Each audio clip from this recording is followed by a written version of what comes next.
Hello, everybody. Josh Brown here, back for another great episode on Franchise Euphoria. Well, today's episode is brought to you by IndieFranchiseLaw.com, a leading resource in the franchise space to help you if you're considering buying a franchise, turning your business into a franchise, or growing your business through a licensing or franchise structure. So go on, check it out, IndieFranchiseLaw.com. I think you'll find a lot of valuable and free information as you continue to kind of weigh franchising and licensing and the growth of your business. Without further ado, I hope you enjoy today's episode. On today's episode of Franchise Euphoria, I've got Ben Crosbie, who's coming on to talk about the DRIPBaR. The DRIPBaR was founded in 2016 and has been franchising since late 2019. It is a Rhode Island-based franchise focused on helping people obtain their best physical and mental health using intravenous therapies. Through advances in cellular and biological science, the DRIPBaR helps clients fight the consequences of chronic illness, address the effects of aging, and achieve a balanced wellness. They currently have one location open, but a bunch of locations in the pipeline. We talked to Ben about that and about how they transitioned from one location into a franchised business. Hope you enjoy this interview with Ben Crosbie. Hello, Ben. Welcome to Franchise Euphoria. How you doing? Very good. How are you? Good. Thrilled to have you on today to talk about the DRIPBaR concept. You're their chief development officer, but typically I like to find out a little bit about the person I'm interviewing too before we start talking about the brand. So tell us about yourself and how you got not only involved with DRIPBaR, but your experiences prior to that. Sure. No, absolutely. Thank you for the time. It's great to talk with you today. I've been an entrepreneur my entire career. I went to college as an athletic trainer and a sports nutritionist, but always wanted to be in health and fitness. Opened up my own line of health clubs after being a personal trainer for a little while, and then sold the clubs I owned and got into consulting. It helped develop a few other franchise systems, and that was my first entry into franchising. I saw what franchising could do, and I was really interested in it. Back in 2014, I secured the global rights to a large global brand by the name of Tap Out, and we created Tap Out Fitness. I grew it to, over 500 sales, sold 11 countries. And then when I exited that, I got the opportunity and my passion and decided to take me into franchise development because I learned a lot, had a lot of experience, and wanted to be able to bring it to lots of other people and love the franchise industry. So how'd you get connected with the DRIPBaR? Yeah, so that said, I was always going to the DRIPBaR. While I was building other companies, I was going to the DRIPBaR to really, just get the right vitamins, minerals, get energy, mental clarity, focus. It was my little secret sauce to be able to work longer, harder hours than everybody. And when I went down and started talking with Shannon, who's the CEO of the DRIPBaR and the founder, I just said, hey, would you be interested in franchising? And she said, absolutely. I was able and lucky enough to really dig into the numbers and figure out the business and see where I could add value. And that's where the opportunity of the DRIPBaR really started. So I partnered with Shannon and we launched the DRIPBaR franchise system in September of 2019. And it's been going great ever since.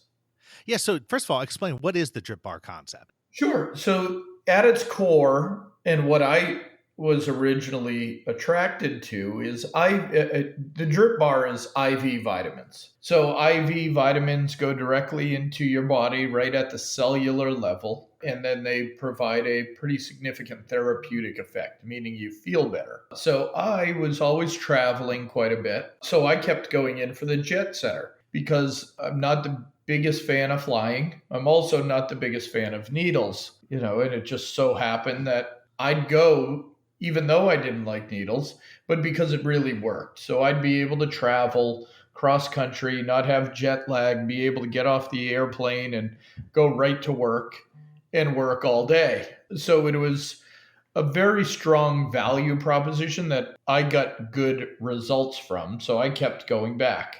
But at its core, it's IV vitamins. Since we started franchising, We've split those IVs into two segments. One is lifestyle drips, and those are for people that are healthy and looking for more energy and a bunch of various outcomes.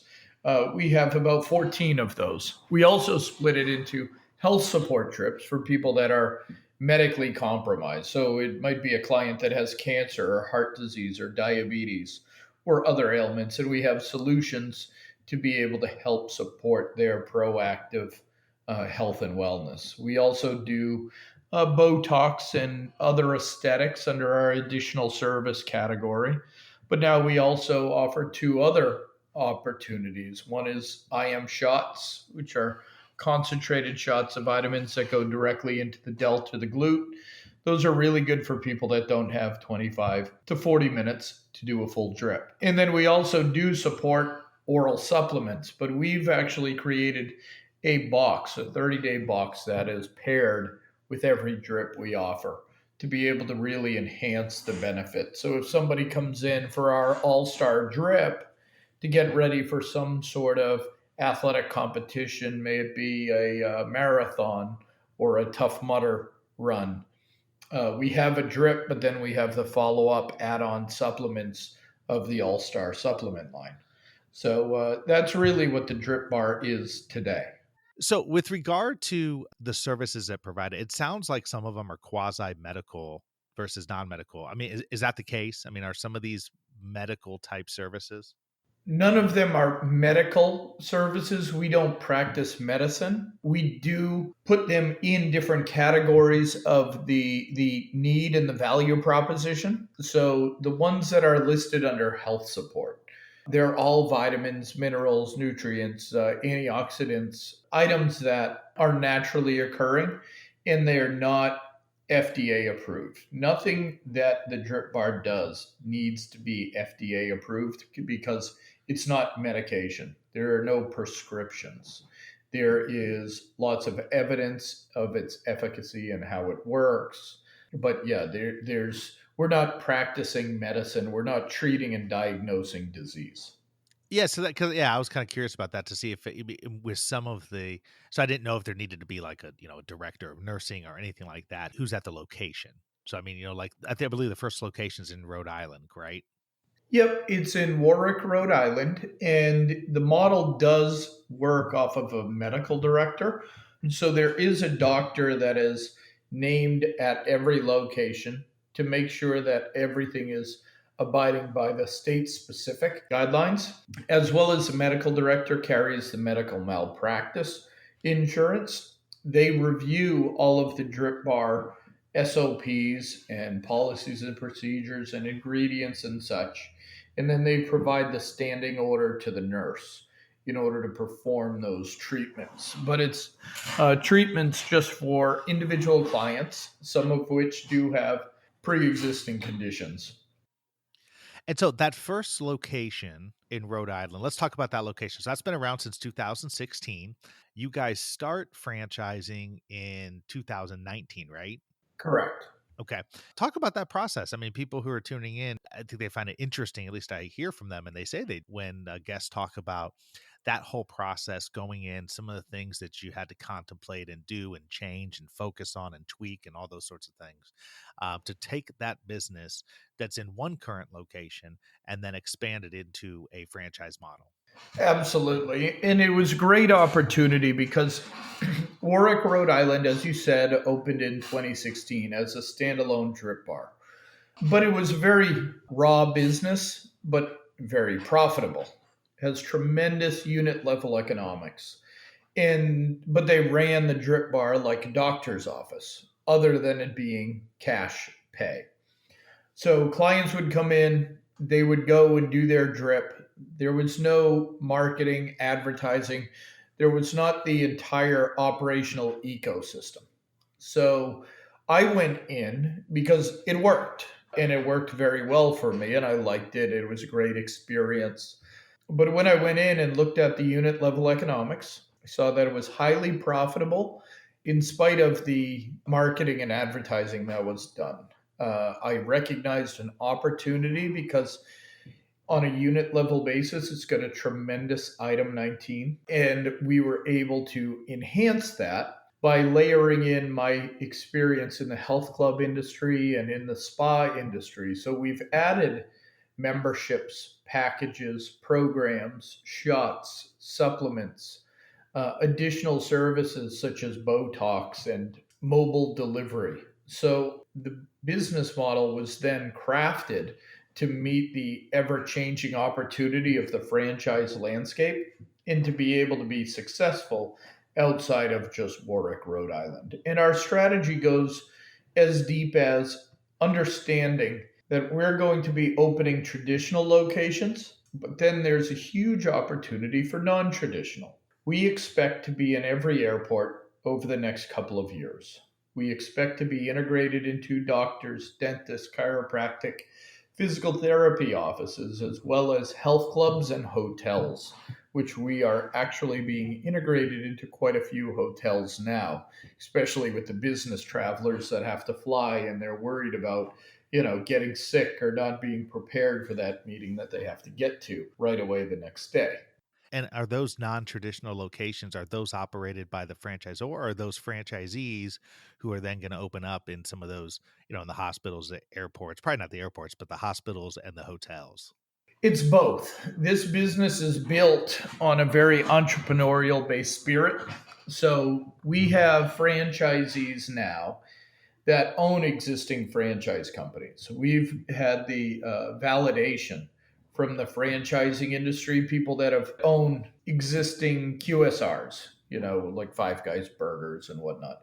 We have existing franchisees that own sports specific training centers, health clubs, hair and waxing and eyelash extension franchisees that are looking to add this into their existing business or to add it to their portfolio as a way of diversifying the businesses that they own.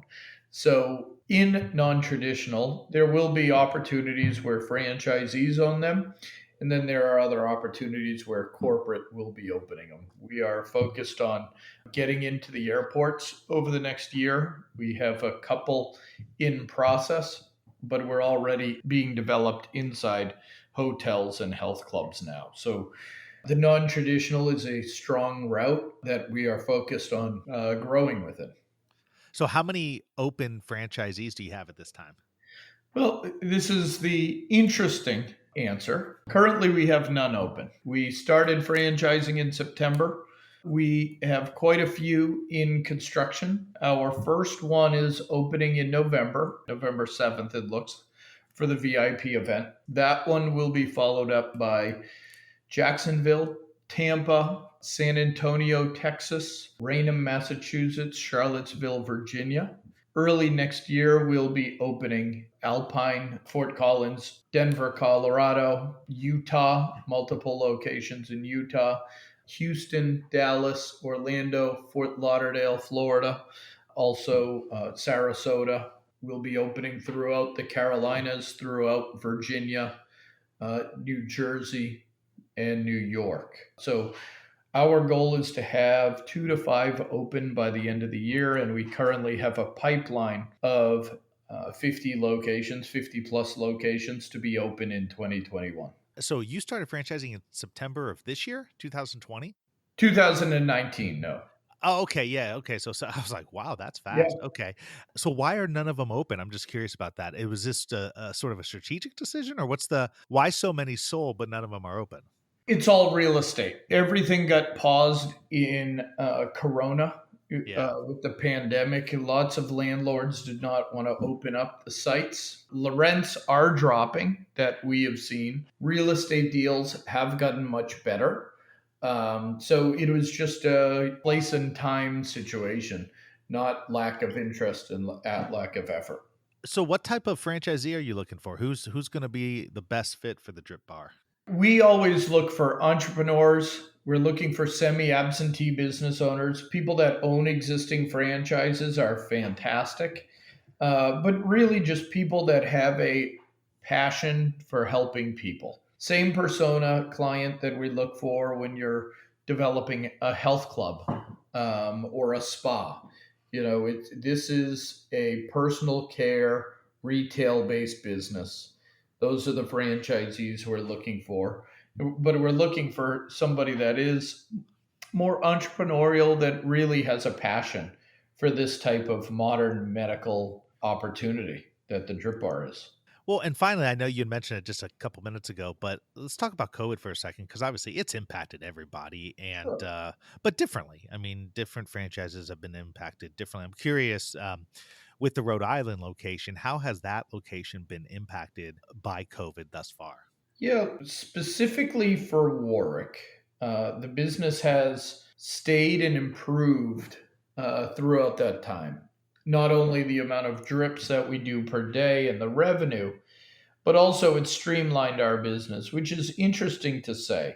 Pre COVID, for instance, we were doing 10 to 12 clients a day that were coming in just walk ins. So we were doing a good amount of walk ins. During COVID, however, we don't allow walk ins anymore. They're all scheduled and they come in within a 15-minute time period. And now we're doing over 15 a day. So, the clients that we see has increased, but also operationally, it's streamlined. COVID to us and the news in general has been the best, as strange as it is to say, has been our best marketing and advertising we could have ever asked for. We just wouldn't have asked for it this way. It has put us on a national spotlight of relevance, and we're very excited to be able to help a lot of people. So if you want to learn more about Drip Bar, you can go to thedripbar.com. That's thedripbar.com. Is that correct, Ben? Absolutely. All right. Well, thank you so much for taking the time to share a little bit about the concept. It sounds like a good concept. I mean, certainly it's a timely concept in the sense that these type of opportunities are growing, certainly in popularity around the country. So thank you for taking a few minutes to come on and share about it. I really appreciate it. Thank you. My pleasure. Thanks for your time. Thank you so much for tuning in for another episode of Franchise Euphoria. If you enjoyed this episode or have enjoyed the podcast in general, I would really appreciate it if you could go to iTunes and leave me a rating and review. It really helps to get this podcast out to more and more people. So the easy way to do it is go to iTunes and in the search box, put in Franchise Euphoria. You will then see my cover art and you click on my smiling face that says Franchise Euphoria, and then click on the link that says ratings and reviews. It's that simple, but boy, oh boy, does it mean the world to me when people leave ratings and reviews. And like I said, it really helps get the show out there. Once again, would love it if you would go to iTunes and leave a rating and review if you enjoyed this episode or other episodes of the show. And until the next time, happy franchising.